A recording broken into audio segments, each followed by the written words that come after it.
I'm happy to present the results of a clinical trial which used sorafenib, a multi-kinase inhibitor, in combination with standard chemotherapy in adults with acute myeloid leukemia. I present these results on behalf of the investigators of the Study Alliance Leukemia study group and the senior investigator, Professor Gerhard Eninger, who is in the room today too.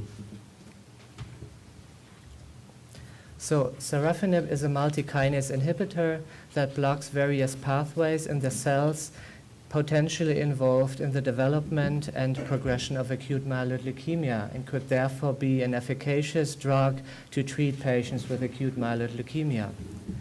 As you can see, there is evidence for clinical efficacy of the drug, which stems from more than 30 reports. But as you can see, most of these publications are from case series or from either few clinical trials are either early phase or they are non-randomized.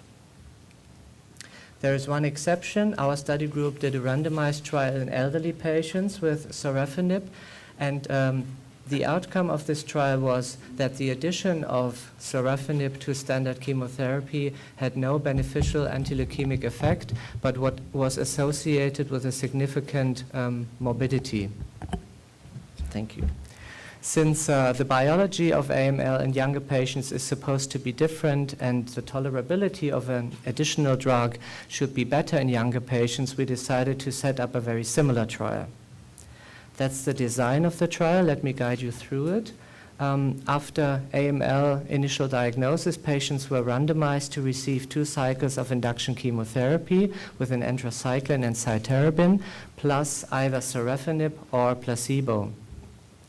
Once in a complete remission, intermediate risk patients with a family donor and high risk patients with a matched donor were transplanted, whereas all other patients proceeded to high dose cytarabine-based consolidation treatment plus sorafenib or placebo, followed by 1 year of maintenance treatment. These are the main inclusion and exclusion criteria, and I'm just going to focus on newly diagnosed AML and patients aged 18 to 60 years. All the other inclusion and exclusion criteria are common within clinical trials and with AML. The trial recruited between 2009 and 2011, and a total of 276 patients received at least 1 dose of study medication, therefore forming the so-called full statistical analysis set. That's the result of the primary endpoint of the trial, event-free survival. An event was either primary treatment failure or a relapse or death, whichever occurred first. And as you can see, that after a median follow-up of 3 years, we see a significant prolongation of event-free survival in the sorafenib arm, with a median event-free survival of 21 months compared with 9 months in the placebo group. The p-value is highly statistically significant with 0.013. If you look at relapse-free survival, an important secondary endpoint, we can see a similar pattern with a prolongation and 56% of patients being relapse-free and alive after 3 years compared with 38%. The p-value was 0.017. Interestingly, at this point of time, we can see no clear overall survival benefit for the patients treated in the sorafenib arm. To sum up the results, we could show that sorafenib plus chemotherapy is a feasible treatment for younger patients. It produces a significant and relevant prolongation of event-free survival and overall survival, but had no overall survival benefit at this point of time.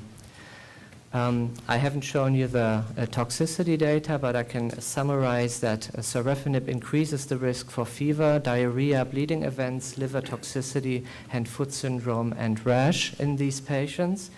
And the reasons for a potential or an efficacy of sorafenib in this mainly FLT3 ITD negative patient population must remain speculative. We can speculate that the inhibition of other kinases apart from FLT3 might be responsible for the efficacy of this drug in this patient population. Last but not least, our conclusions. we conclude that first, these data provide a high level of evidence for the efficacy of sorafenib in younger AML patients. Second, and most importantly, and this might be the reason why this talk is in the plenary session, these data constitute the first randomized evidence that actually kinase inhibitors work in AML. And last but not least, what we judge is that according to evidence-based medicine principles, a confirmatory trial would be desirable in order to establish sorafenib in AML treatment. Thank you very much.